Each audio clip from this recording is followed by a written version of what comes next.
Le monde est peu à peu devenu une émission de télé-réalité et chacun semble être un personnage de la série. Tout ce que tu fais ou prévois de faire est exposé sur les réseaux sociaux à la vue de tous. Mais as-tu déjà pensé à quel point ce serait incroyable de ne rien dire à personne sur tes projets ? Quand tu te fixes des objectifs, que tu les pulvérises et que tu atteins de nouveaux sommets dans ta carrière sans rendre tes actions publiques. Les actions secrètes sont les plus puissantes et elles donnent les plus grands résultats. Dans cette vidéo, nous allons examiner pourquoi tu ne devrais jamais dire à personne ce que tu prépares. Avant de continuer, si ce n'est pas déjà fait, n'hésite pas à t'abonner à la chaîne. Merci. Voici 5 raisons pour lesquelles tu ne devrais jamais révéler tes projets. 1. Tout le monde n'a pas de bonnes intentions dans ta vie. Tout le monde ne t'aime pas ou ne veut pas ce qu'il y a de mieux pour toi. Même parmi tes amis et tes alliés les plus proches, tous ne désirent pas que tu atteignes tes objectifs et le sommet de la réussite. Certaines personnes sont prêtes à tout pour s'assurer que tu n'arrives pas là où Dieu t'a destiné. Regarde la vie de Joseph. Il a partagé ses rêves avec ses frères, pensant qu'il serait heureux pour lui. Cependant, ils sont devenus envieux. Ils ne l'aimaient déjà pas beaucoup car il était le préféré de leur père et ils lui en voulaient de rapporter leurs méfaits. Quand il a partagé ses rêves, leur colère a explosé. Même son père, qui l'aimait tant, n'a pas été très content en entendant le deuxième rêve de Joseph. Ses frères l'ont vendu comme esclave pour l'empêcher de réaliser son rêve. Bien qu'ils soient ses frères, ils ont pris des mesures drastiques contre lui quand il a révélé ses aspirations. Alors imagine à quel point des personnes sans lien de parenté peuvent être terribles. Certains individus feront n'importe quoi pour rabaisser les autres. Même si tu ne leur dis rien de tes plans, ils chercheront activement des moyens d'entraver tes progrès et de te faire tomber. Un peu comme le traitement que les autres fonctionnaires ont réservé à Daniel. Maintenant, imagine si Daniel leur avait parlé de ses intentions. Ils auraient fait pire.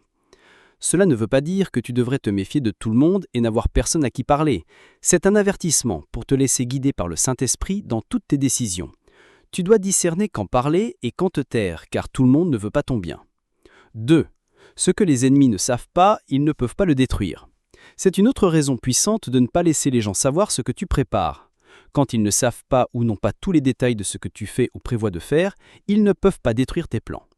Dieu lui-même a utilisé cette stratégie pour protéger le Sauveur du monde. La Bible dit que les ennemis ne savaient pas qu'en tuant Jésus, il lui permettait en fait de vivre dans le cœur de tous ceux qui croiraient en lui et de devenir le chef des principautés et des puissances.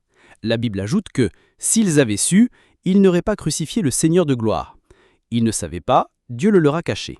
Même s'il y avait des prophéties sur la naissance du Messie et la manière dont il sauverait le monde du péché, le diable n'en connaissait pas les détails. Il pensait qu'en tuant Jésus, il arrêterait le plan de rédemption, mais il ne savait pas que Dieu l'utilisait pour accomplir son œuvre. La Bible dit que Dieu se cache dans la lumière. Pourquoi penses-tu qu'il fait cela ? Simplement parce que tout ce qui est exposé est vulnérable. Il veut aussi que tu modèles ta vie de cette façon. Tout ce qui te concerne, ton passé, ton présent, tes projets, tes révélations sur ton avenir, ne devrait pas être destiné à la consommation publique. Certains partagent tout sur leurs réseaux sociaux et se demandent ensuite pourquoi leurs plans échouent. La raison pour laquelle les nations envoient des espions en territoire ennemi est de recueillir des secrets. La révélation de ces secrets peut rendre une nation vulnérable. Ce concept s'applique aussi aux individus. Regarde l'histoire de Samson, un enfant de la promesse et un guerrier puissant qui tourmentait les Philistins. Ils n'arrivaient pas à le vaincre. Ils ont dû élaborer une stratégie pour découvrir le secret de sa force.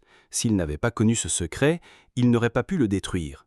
Samson s'est laissé emporter, a partagé le secret de sa force avec Dalila, et l'ennemi l'a fait tomber. Ne laisse pas l'ennemi trouver le secret de ta force par une exposition imprudente de tes plans.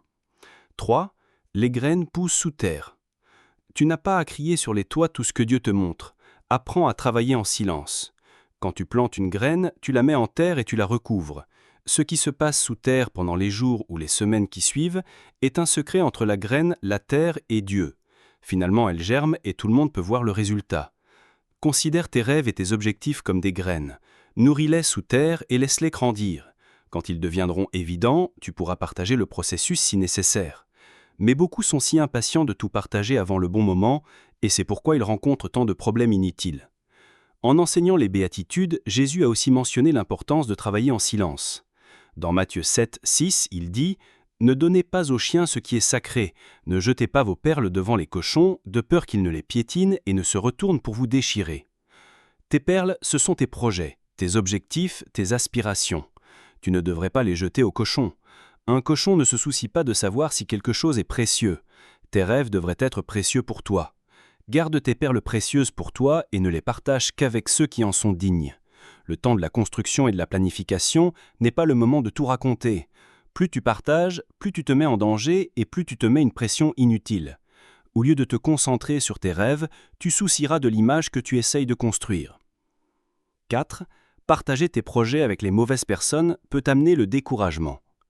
Combien de rêves, de visions et de grands projets ont été balayés sous le tapis parce que le rêveur les a partagés avec la mauvaise personne? Beaucoup ont de grandes idées et, dans l'enthousiasme, les partagent avec des amis qui leur disent qu'ils ne peuvent pas y arriver. L'ami dénigre la vision, la qualifiant de tâche impossible, et parce que cet ami compte pour toi, tu finis par croire que tu n'es pas assez bon. David s'est retrouvé dans cette situation, mais n'a laissé personne lui dire qu'il n'était pas à la hauteur. Quand il s'est renseigné sur la menace de Goliath, son frère lui a dit de ne pas y penser. Même le roi l'a regardé et lui a dit que Goliath était un guerrier depuis sa jeunesse. Heureusement, David avait confiance dans ses rêves. C'est la seule chose qui lui a permis de faire face à Goliath. S'il avait laissé ses paroles de découragement l'atteindre, il serait rentré chez lui sans jamais affronter Goliath. Les gens te décourageront souvent, parfois même avec de bonnes intentions, par souci pour toi.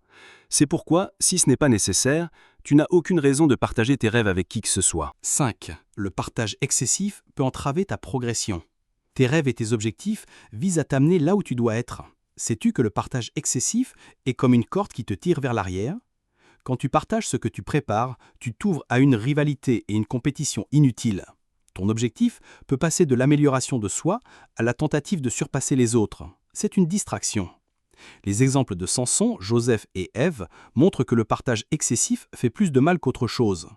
Si tu es déterminé à atteindre l'avenir que Dieu t'a montré, tu seras trop occupé à mettre les choses en place pour avoir le temps de discuter de tes plans.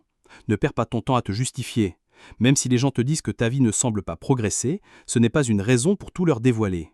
Ta responsabilité est de continuer à travailler.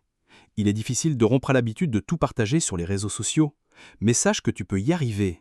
La maîtrise de soi est un fruit de l'esprit. Le monde entier gît dans la méchanceté, et tu ne peux connaître le cœur des hommes sans l'aide du Saint-Esprit. Il est donc crucial d'avancer avec prudence. Le silence détient un pouvoir immense.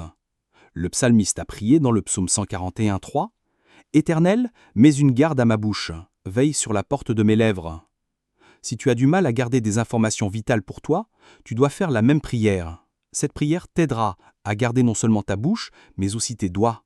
Proverbe 10:14 dit « Le sage amasse le savoir, mais la bouche du fou est une ruine proche. » Avec l'aide du Saint-Esprit, tu apprendras quand parler et quand te taire, à qui parler et ce qu'il faut dire. Prions ensemble. Père Céleste, je viens devant toi aujourd'hui avec gratitude.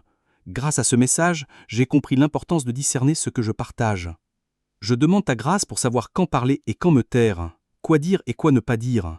Accorde-moi la sagesse de ne pas utiliser mes paroles pour disperser ou entraver ton œuvre dans ma vie. Aide-moi à m'abstenir de partager chaque aspect de ma vie sur les réseaux sociaux. Insuffle-moi la sagesse de travailler en secret et avec diligence sur mes objectifs, afin que la récompense de mes efforts parle d'elle-même. Seigneur, je demande pardon pour chaque fois où j'ai partagé ce que je n'aurais dû partager. Je prie pour que ta puissance de restauration récupère tout ce qui a été perdu. Accorde-moi le courage de ranimer les projets et les objectifs que les paroles négatives ont contrecarrés. Saint-Esprit, sois mon guide. Enseigne-moi à travailler en silence. Montre-moi les bonnes actions à prendre à chaque étape de ma vie. Protège mes rêves contre les attaques de l'ennemi. Comme le psalmiste, je te prie aujourd'hui de mettre une garde à ma bouche. Aide-moi à être prudent et vigilant. Accorde-moi la force de résister à la pression d'annoncer mes objectifs au mauvais moment. Que je reste là où tu veux que je sois, faisant tout ce que tu veux jusqu'à ce que tu sois prêt à m'annoncer au monde. Que mes résultats parlent d'eux-mêmes. Merci Seigneur d'entendre mes prières. Je présente ces requêtes au nom de Jésus. Amen.